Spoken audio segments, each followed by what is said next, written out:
Hey y'all, so welcome back to my channel. I am Toy. I am a nutrition grad student at UIC. This video is going to be a recap of week 1 and week 2. I intentionally decided to combine the first 2 weeks is because I wanted to set a tone and see how classes was going to go and what was the expectations and the structure of those said courses. Right now, I have taken about 9 classes, which 3 are focus on independent study. One is pertaining to my maternal and child nutrition fellowship. The other independent study is a course that was added on last minute, which hasn't completely started yet. In addition to that, I am also taking a course for the study abroad that I am participating in. So what else? I'm also taking a food and handling course. Now that is a course that was also added to my curriculum because when we do our rotation for our internship, and one of those rotations is food service management, we have to be serve safe.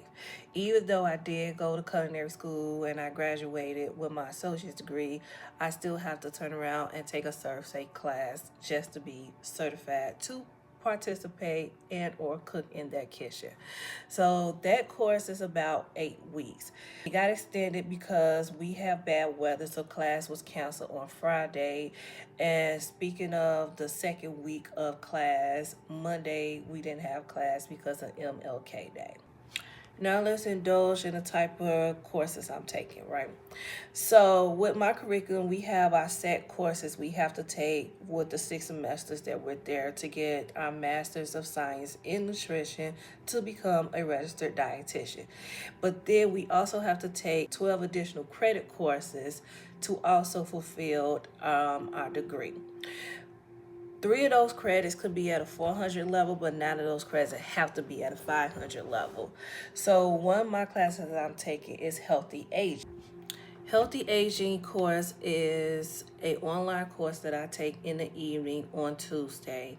It's looking at diseases and looking at nutrition beyond your lifespan as a mature adult, which I thought that was something that will encourage me to look at within myself because I take self-care and personal health very seriously, not just with how I'm eating or me exercising and being on this weight loss journey, but also me taking care of my hair, me taking care of my skin, me drinking enough water and getting enough sleep.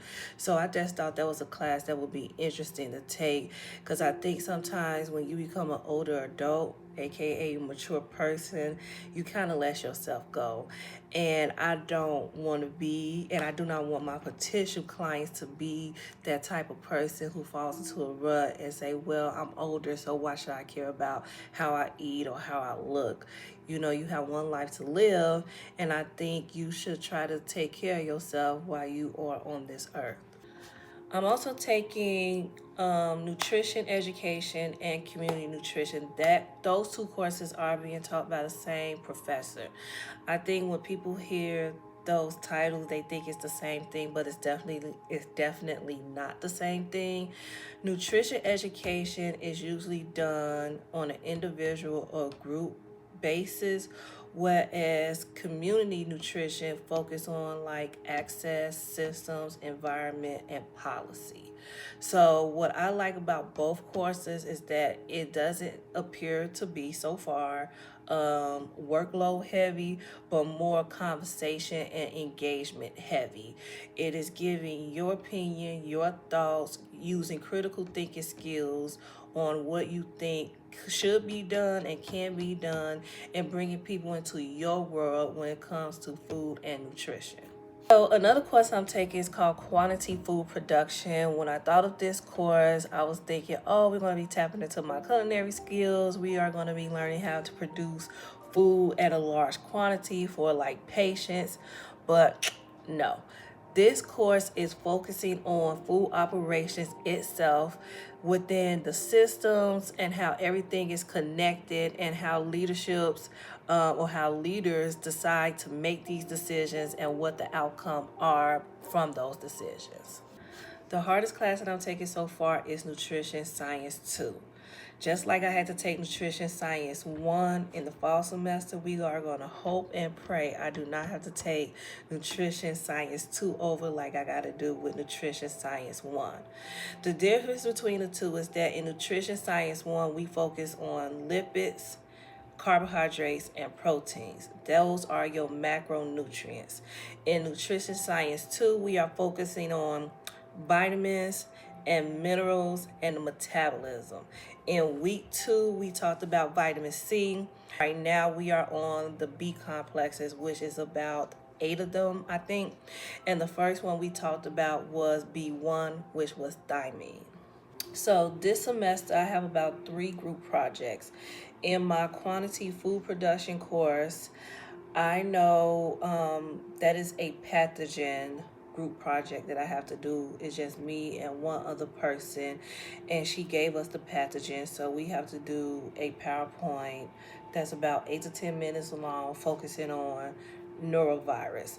If you don't know what the norovirus is, that's basically like the stomach flu. Back when I was an adolescent, I recall having the stomach flu, and it was not good. So my second project is my nutrition education course. So it's 4 of us, and that group was put together based on a questionnaire and how we answered. And I think she came up with the concept of food is medicine. Well, food is medicine is something that I live by as a plant-based chef and someone who is vegan, because when I shop with intentions, and when I cook with intentions. So in my community nutrition course, I think this group project is going to be weekly based on what is given or what is taught in class, and then we have to go up there and discuss it. So those are the group projects I have for this semester. What did I learn? I'm glad I have a schedule, because from school beginning January 12th to ending January 16th, I was very busy. I had several meetings, I had several Zoom calls, and I had several trainings to do.